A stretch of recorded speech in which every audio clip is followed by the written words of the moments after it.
И всем здравствуйте, мы находимся на тестовом сервере, на котором у нас идет схватка в осаде.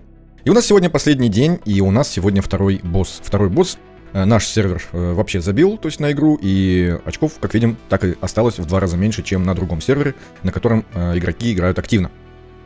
И в прошлый раз я вам показал первого босса, но не показал толком команды. Я набил в видео 180 с копейками миллионов всего лишь командой с Азулом на первом боссе, и подумал, что босс довольно-таки сложный. И там урона мало. Но затем на стриме я в тот же день пробовал команду с Живеньев плюс 5, и она набила почти 2 миллиарда. Такие же цифры набивали и Ледяной Взрыв, тоже близкие к 2 миллиардам. То есть урон все-таки есть. И на этот раз, на втором боссе, я попробовал побольше команд. И давайте посмотрим, что за босс и что за команда. Это нам информация, я думаю, пригодится. К сожалению, вот на второй босс, да? Третьего босса мы не сможем здесь попробовать, потому что здесь нужно, чтобы сервер набил 14 миллионов очков, но мы, естественно, этого сделать не успеем. И финального босса мы тоже не посмотрим, потому что здесь нужно, чтобы он открылся, нужно 20 миллионов очков. Мы, естественно, не успеваем, так как сегодня последний день. Да и вообще у нас, в принципе, никто не играет, практически там человек 10. Итак, давайте посмотрим на босса. Но прежде чем смотреть на босса, давайте посмотрим интересный и захватывающий ролик. Если донатить хочется, а переплачивать нет, то есть сервис донатов нет. Это сервис по донату не только в нашу любимую ДХшечку, но и во многие другие игры. Причем с адекватными ценами, часто ниже, чем если покупать напрямую в самой игре. Кошелек скажет спасибо, ну а на сэкономленные средства вы, конечно же, сможете задонатить еще. Разве это не замечательно? Ну и каждый донат также дает возможность поучаствовать в розыгрышах на сайте или телеграм-группе, которые проводятся на регулярной основе. Также помимо доната можно пополнить Steam, PlayStation Store и другие сервисы. Все в одном месте. А если вдруг возникнут вопросы, всегда можно обратиться к службе поддержки, которая оперативно вам поможет. Проходи регистрацию по моей ссылке в описании и получай скидочный купон на первую покупку. Это у нас Гуленда, все с ним знакомы, но здесь он немного другой. Давайте почитаем навыки. Особенностей, как у континентального испытания, здесь таких нету. Поэтому читаем сразу навыки. Невосприимчивость к контролю, да, это нормально. Пассивный навык, метка боли. В начале боя босс помечает ближайшего героя, и тот получает урон в бою каждые полсекунды. Здесь у нас перевода нету, но это у нас оглушение. Оглушение, причем на 5 секунд. И здесь еще, по-моему, написано, что каждую секунду 10% энергии тот, на кого наложено это оглушение, герой теряет. То есть постоянно теряет энергию, и еще и оглушение на целых 5 секунд. Это, кстати, довольно-таки много, учитывая, что энергию у нас будут съедать. И этот эффект, здесь, я не знаю, написано либо нет на китайском, мы ему не можем сопротивляться.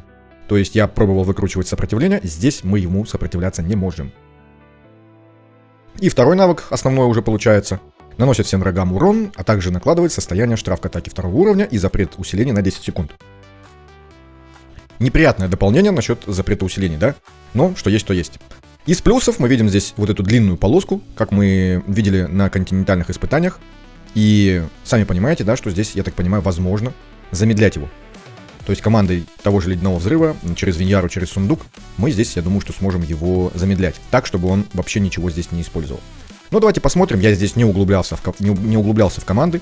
То есть не искал прям разные кучу вариантов. Я просто попробовал базовые варианты, которые у нас есть.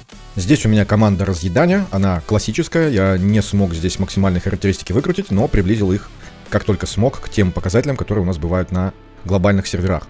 Здесь у меня Рита. Агока здесь вполне можно доставить. И тоже, думаю, будет неплохо. Рита у нас здесь, как обычно, с критическим шансом. Ну, в общем, можно сказать, что это команда с воронки. Это вот типичная команда с воронки. Единственное, что здесь у нас огонь, да, если мы начнем играть, допустим, в следующем сезоне, это будет 6-й сезон у всех, вот после обновления в апреле, это будет 6-й сезон у всех, и там связь стихий будет другая. И там мы уже Джорна не поставим. А так, здесь у нас яд, видим, что руку я, более-менее выкрутил характеристики, да, всем сначала выкрутил критический шанс, а затем уже критический урон как только смог. Олень здесь вот такой у меня. У меня здесь питомцев я не выводил особо, да, взял оленя и с ним хожу. То есть это тоже обращайте внимание. Тайминги, схема снаряжения вот такая. Типичная схема с воронки. Я ничего нового выдумывать не стал. И здесь у нас вот такие тайминги. То есть все у нас без таймингов, так как Джорну будут сбивать энергию, оглушать.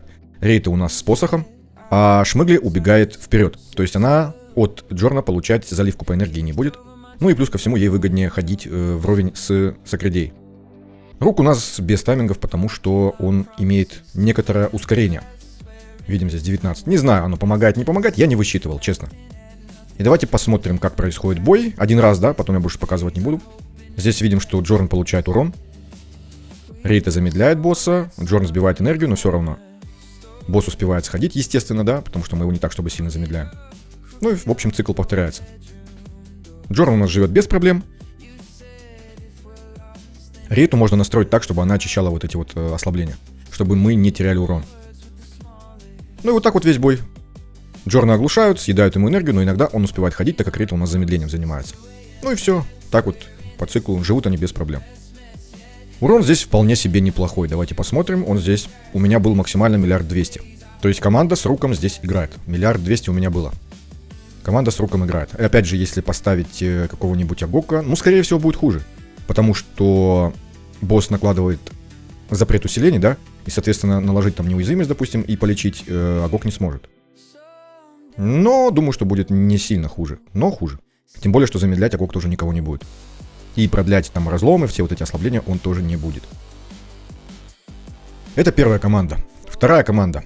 У нас дикости. Здесь я не пробовал замедлять. Здесь я поставил Крисоса плюс 5, да, ну просто потому, чтобы попробовать нанести урон командой дикости в 4 ДД. И такая вот команда. Кстати, Флоре я забыл прокачать таланты, оказывается. Прокачал я таланты. Итак, Флора здесь вот такая, плюс 5 тоже, да, Каспар. Еще раз покажу. Эрич, то есть классическая схема у команды дикости. Фелисити у нас критический шанс ускорения, да, и, в принципе, все. Ну и разлом, понятно. Так, олень тот же самый, Крисос у нас здесь в защитнике, можно поставить что-то другое. Вообще, по идее, если дать сюда не оленя, а сундук, и, например, кого-нибудь, кто может замедлять, может быть, даже Гарику, хотя здесь босс усиления не получает. В общем, можно подумать, кого здесь поставить, чтобы босс не то чтобы часто ходил. Тайминги у команды вот такие, обычные тайминги команды дикости. И я ее собрал с Крисосом плюс 5, как я уже сказал, только для того, чтобы вообще посмотреть, а будет ли какой-то урон. Крисос здесь не выживает, потому что он не успевает ходить. То есть он умирает, можно сказать, на старте боя. Буквально через минуту-две.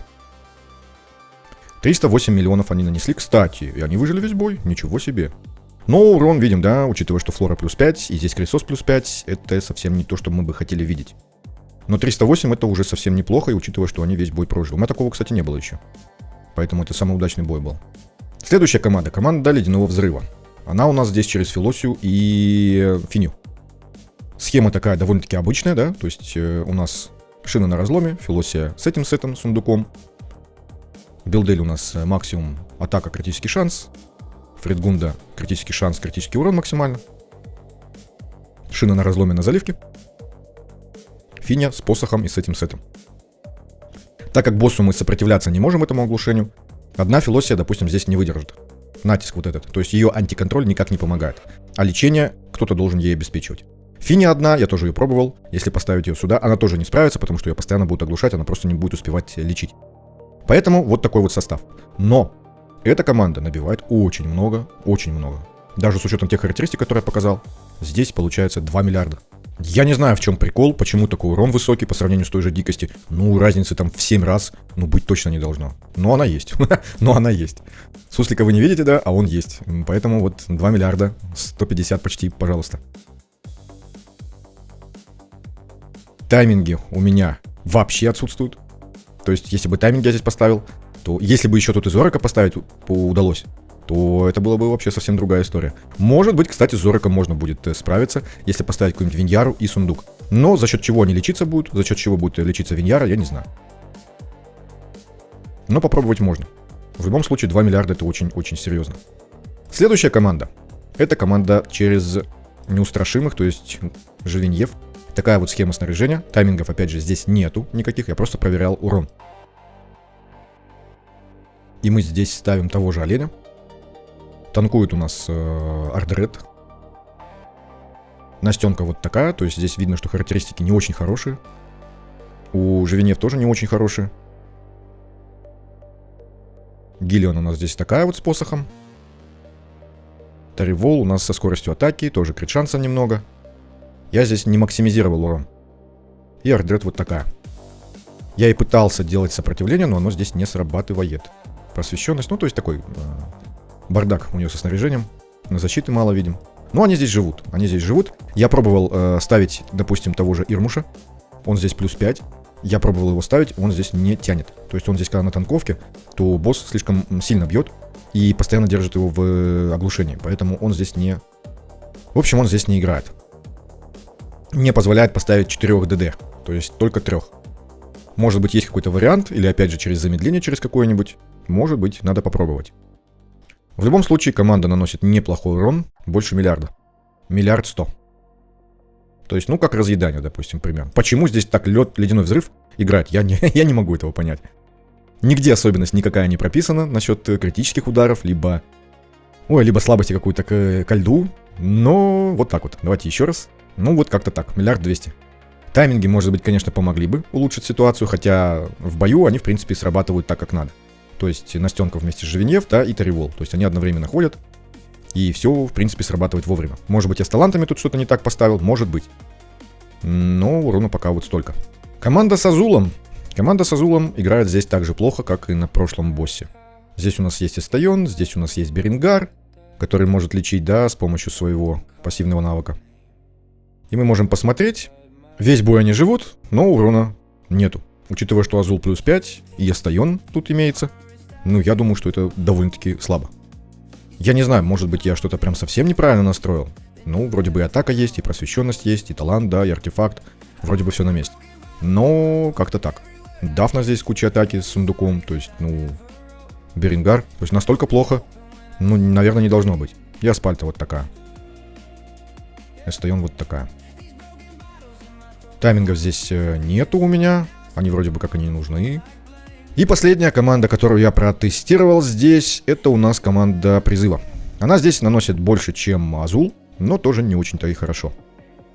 Я здесь пошел Ирзеласом. То есть Ирзелас принимает урон, вот этот оглушение и избитие энергии. Поэтому баф он будет давать не часто, но что поделать. Финя у нас здесь вот такая, с рогом. Лечения от Тиамат здесь недостаточно. Я пробовал без Фини обойтись, не получается. То есть здесь нужен какой-то лекарь, он же хилер. Так, здесь характеристики вроде бы я неплохие собрал, более-менее, да, около 100% крит шанс, крит урон, то есть атака, все есть. Не максимальная, конечно, я тут особо не углублялся, но как бы не самый плохой вариант, и Лильваня здесь плюс 4. Почему я не делаю ее плюс 5? Потому что, ну, там у нее меняются тайминги, и поэтому я не хотел с этим разбираться, я никогда не играл Лильванис плюс 5. Тайминги я выключил. Были тайминги, но я их выключил, потому что они здесь не нужны. И урона они набивают. И урона они набивают, конечно, больше, чем Азул, заметно больше. Но не настолько, чтобы их использовать. То есть у нас уже есть разъедания, есть неустрашимые и есть ледяной взрыв, которые здесь играют неплохо. Я не стал уже смотреть ауру сбор. Удар молнии, мороз, горение. Удар молнии, аура, думаю, тоже не очень. Сбор, возможно, более-менее. Яд, тем более, да. Но, учитывая вот эту особенность с уроном ледяного взрыва, я не знаю, все возможно. Надо будет потестировать еще и другие школы. Может быть, у них здесь есть какая-то особенность, позволяющая им набивать также, ну, много урона, как и ледяной взрыв. Ну и, собственно, вот такой вот урон у меня получился, да. То есть здесь 4 с копейками. И у нас здесь... Я не знаю, Фэллон, если ты смотришь, да, сколько ты набьешь? Наверное, 7 миллионов, как всегда. Обгонишь сильно. Ну, это так, проба была, пера, так сказать. Прощупывание команд, которые здесь набивают нормальный урон. И награды здесь такие же за места, за топ, да, то есть снаряжение у нас здесь. Топ-30 только предусмотрен. Награды здесь после победы очки, вот эти схватки. Награда прогресса такая же. И за общий урон есть вот эта вот награда, да? Вот это вот. То есть очки и гелиолиты. 320 миллионов суммарно. Вот такой вот босс, вот такие вот команды. Здесь у нас некоторое описание, да, мы его, по-моему, уже видели в прошлый раз, если я его показал. А на этом все. Всем спасибо за просмотр, всем удачи и всем пока.